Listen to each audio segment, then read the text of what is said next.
दीपक की जो ज्योति है वो ज्योतिर्लिंग का ही प्रतीक है, ज्योतिर्लिंग का प्रतीक। इसलिए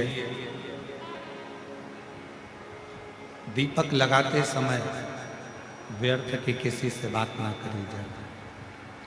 दीपक लगाते समय किसी से व्यर्थ की बात ना करते हुए जिस दीपक को आप प्रज्वलित कर रहे हो, जिस दीपक को आप लगा रहे हो, आपका ध्यान उस शिव की ज्योति में केंद्रित होना चाहिए।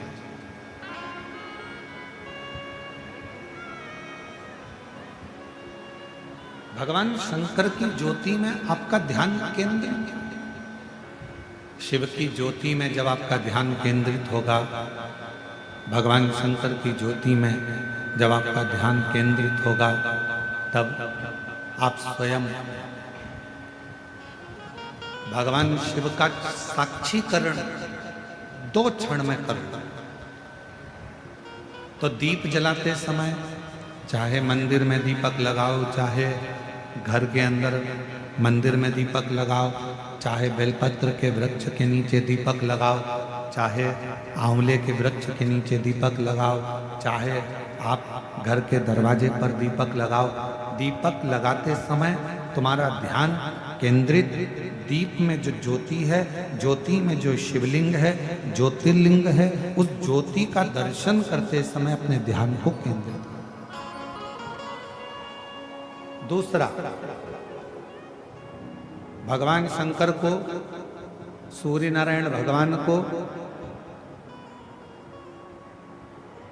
तुलसा महारानी को, बेलपत्र को, आंवले के वृक्ष को, पीपल के वृक्ष को, बट वृक्ष को, शमी वृक्ष को जब आप जल चढ़ाएं तो जल चढ़ाते समय भी व्यर्थ की बातें ना करते हुए, जल चढ़ाते समय जल की जो धार है उस धार पर अपना ध्यान केंद्रित होना चाहिए। धार पर आपका जल की जो धार हो, उस धार पर आपका ध्यान केंद्रित। दीपक की ज्योति पर आपका ध्यान केंद्रित हो, जल की धार पर आपका ध्यान केंद्रित हो। तीसरे नंबर पर कहा गया, तीसरा स्थान जो कहा गया, जब भगवान शंकर के मंदिर में, देवता के मंदिर में, देवालय में, शिवालय में जब आप भगवान को प्रणाम करने के लिए, नमन करने के लिए नीचे झुके हो, उस समय पर आपका ध्यान भगवान के चरणारविंद में केंद्रित होना चाहिए। ये तीसरे नंबर का स्थान है। ज्योति, जलधार, चरणारविंद को नमन करना तीसरा। और चौथा स्थान बताया, नंदी के पास जब आप बैठो, हमने पहले भी कथा में कहा, जब कोई बहुत ज्यादा, बहुत बड़ा कोई तकलीफ, कोई कष्ट, कोई दुख, कोई परेशानी आपकी जिंदगी में यदि आ गई हो, तो नंदी के पास शंकर जी को जल चढ़ाने के बाद 2 मिनट, 2 क्षण, 1 मिनट, 5 मिनट, जितना मिल जाए, आधा मिनट, 1 सेकंड नंदी के पास बैठना चाहिए। नंदी के, और कौन सा स्थान बताया? तो कहा नंदी का जो पांव, आगे का एक चरण नंदी का उठा हुआ रहता है। दर्शन करें आप लोगों ने, किस किस ने करें? जरा हाथ उठाओ, करें सब लोगों ने। नंदी का आगे का एक पांव उठा हुआ होता है।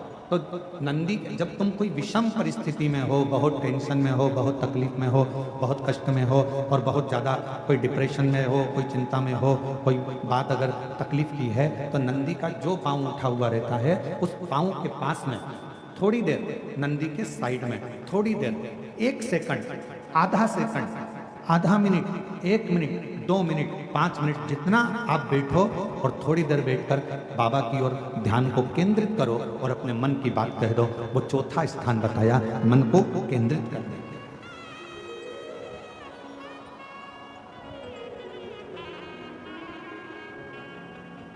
पांचवा स्थान, जब सही मार्ग नहीं मिल रहा हो, कोई सही रास्ता नहीं प्राप्त हो रहा हो, सही मार्ग नहीं मिल रहा हो, तो पांचवा स्थान, यदि मेरे महादेव के शिवलिंग के ऊपर जलाधारी लगी हो, तो मंदिर में गए, शिवालय में गए और भगवान शंकर के शिवलिंग के ऊपर यदि जलाधारी लगी हो, तो जब आप भगवान शंकर के मंदिर से बाहर निकल रहे हो, तो बाहर निकलते समय अगर आपको दरवाजे पर खड़े होकर जलाधारी का यदि दर्शन हो जाए, तो 2 क्षण के लिए उसका दर्शन भी केंद्रित कर सकते हो। ये 5 स्थान ऐसे हैं जिन स्थान पर अपने भगवान के चरणारविंद को, भगवान के दर्शन को केंद्रित किया है।